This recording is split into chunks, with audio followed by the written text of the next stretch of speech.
Hi, I'm Fran and this is Fran Nook in the Pages. Welcome back to my channel. Today I have a tag for you. It is going to be the It's Finally Fall book tag.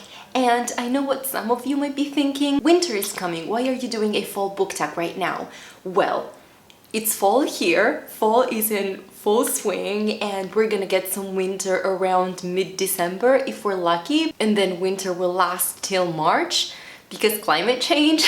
So this is the right time to do this tag. Before we get started, subscribe to my channel if you haven't. Click on the bell thingy so you can get notified whenever I upload a new video. And if you insist, you can like this video and drop a comment down below. Say hi before you leave. Since the person who created this tag made their video private, I'm not gonna mention them for privacy reasons. That being said, we can jump in. In fall, the air is crisp and clear. Name a book with a vivid setting. For this one, I'm gonna go with Pibix a Witch by Lana Harper. This is the first book in the Thistlegrove Witches series. I filmed a review for this one, so I'm just gonna leave it linked in the description down below and up in the cards. You can go check it out if you're interested to know what this book is about. It is an adult, contemporary, romance, paranormal fiction book. It is about witches and it is set in a small town that seems to be in a perennial autumnal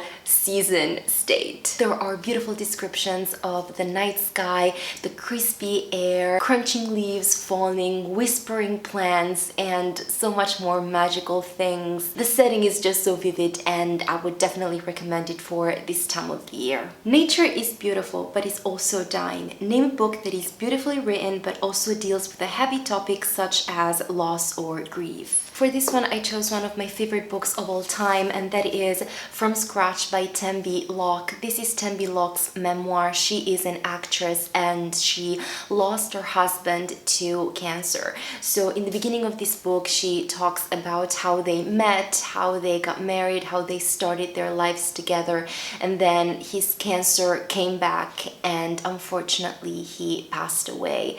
And so after that loss, she had to rebuild her life. She had to take care of their daughter who was now without a father, and she also had to find a way to reconciliate with his part of the family, his parents who had not approved him getting married to a Black American woman. Him being Sicilian and coming from a very small town, rural kind of Italian family. This book is just written so beautifully. It is so intense and powerful and filled with pain and grief and loss, but it is also incredibly mesmerizing. It has a earthiness to it, this deep attachment to familial roots and traditions, and there is so much love in this book, and it was just an incredible read, so wonderful.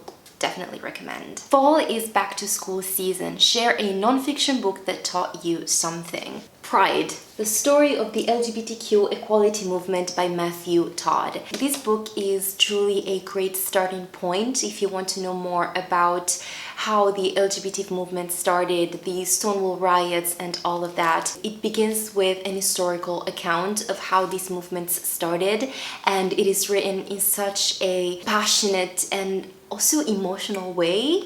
I think at least that's the effect that it had on me. That's the impression that I got, or maybe it's because it's like a close subject matter and I was emotional about it. I don't know, but still it was very emotional. I loved how it was done. And then it has like cultural sections about movies and theater, literature and all that stuff. Not only it is very informative, but it's also just beautiful and full of original documents and photographs, and it also talks about LGBT movements across the whole world and what's the state of things in different parts of the world.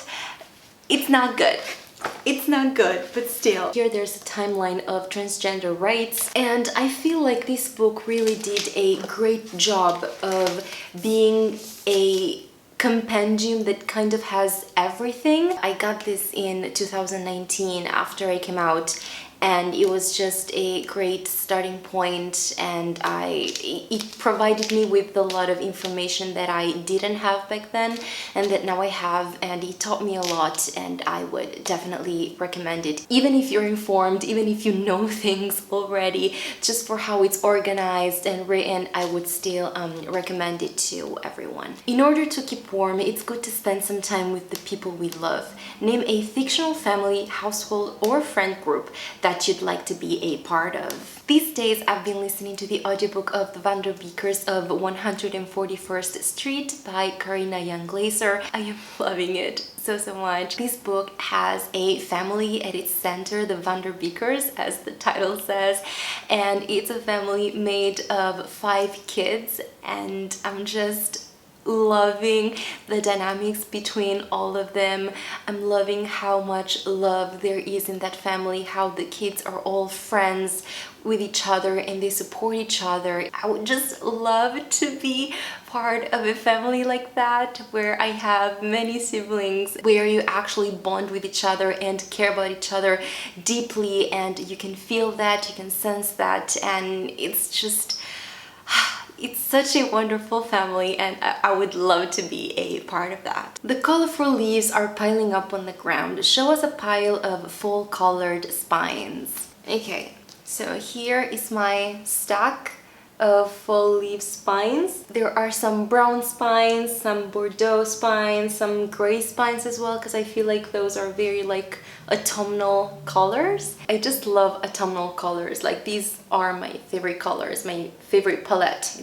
It's right here. And yeah, these are my spines. Fall is the perfect time for some storytelling by the fireside. Share a book wherein somebody is telling a story. The only book I could think of for this prompt was The Reluctant Fundamentalist by Mohsen Hamid. This is a literary fiction book that starts at a bar in Lahore, where a Pakistani man approaches an American stranger, and he starts telling this American man his life, how he moved to the United States to study and to work there, and how his life changed, particularly after 9/11. So he's basically telling the story of his life, and he does so in such a fascinating, incredibly well-flowing way. I don't know how to describe it, but I feel like it's the best storytelling narrative tool, I want to say, that the author could have used. It's just perfect. It was done so well. It's a very short book. I would recommend this to anybody, literally. The nights are getting darker. Share a dark, creepy read. I don't read many dark, creepy books because I'm a chicken. So I don't read many, but I listened to an audiobook a couple of years ago that just gave me the creeps. It actually gave me goosebumps for how good the narrators were and for the special effects in the background as well. And it was Carmilla by Sheridan Le Fanu, but it was adapted and dramatized by Robin Brooks. And the narrators are David Tennant and Leslie Rose. There's another one that I can't remember, but those two just blew it out of the park. It was just incredible, fantastic, so chilling and creepy, and it's not long. I feel like it's a couple of hours long, maybe the audiobook, this dramatization, but it was just perfect, and it gave me the creeps. And if you want a dark read that it's gonna chill you to the bone for a little bit, listen to this one. The days are getting colder. Name a short, heartwarming read that could warm up somebody's cold and rainy day. I didn't want to say again A Psalm for the Wild-Built by Becky Chambers, so I researched a little bit. I went looking through some books that I read in the past, and I found this tiny little gem that I feel like didn't get the right attention from the book world, and it is a French graphic novel that has been translated into Italian, but it hasn't been translated into English. But the thing is, it's a silent graphic novel, so it doesn't matter the language. You can still flip through the pages and read the story, and it is Le Petit Vagabond by Crystal Kong. In Italian, it's Il piccolo vagabondo. In English, it would be The Little Nomad. It's basically a collection of 5 short stories told through images, of course, no words whatsoever. They have different characters. The thread that they have in common is this tiny little nomad that is kind of present in the background of each stories. And these stories are about finding home, whether it be a person, a house, a memory, a place. And it was just so heartwarming. The illustrations in it are just so beautiful and colorful. I'll try to find some pictures, images, and put them on the screen so you can see for yourself. But it was just so lovely and very short and so sweet. And again, it doesn't have words, it's just images and drawings. So it doesn't matter the language, you can read this book and love it and appreciate it and just let it charm you. I loved it and I would recommend it. Fall returns every year. Name an old favorite that you'd like to return to soon. I'm honestly not sure about that because I don't reread books often. It has happened with Born a Crime by Trevor Noah and An Absolutely Remarkable Thing by Hank Green. I listened to the audiobooks of these books twice each. And I loved re-listening to them. I loved the experience. I will definitely re-listen to the audiobooks of these two many more times to come. But I do have a terrible memory, so to me rereading a book would kind of be like reading it for the first time because again, my memory is just the absolute worst.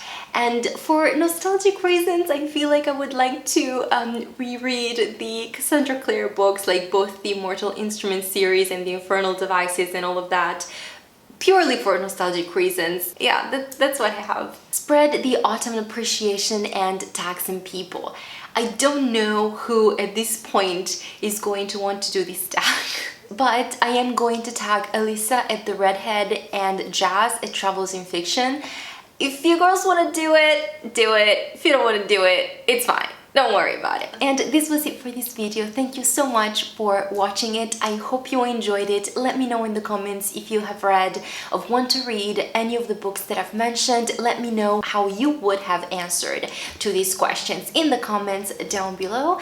And thank you so much for watching, and I'll see you soon in another video. Until then, have a good one and warm hugs.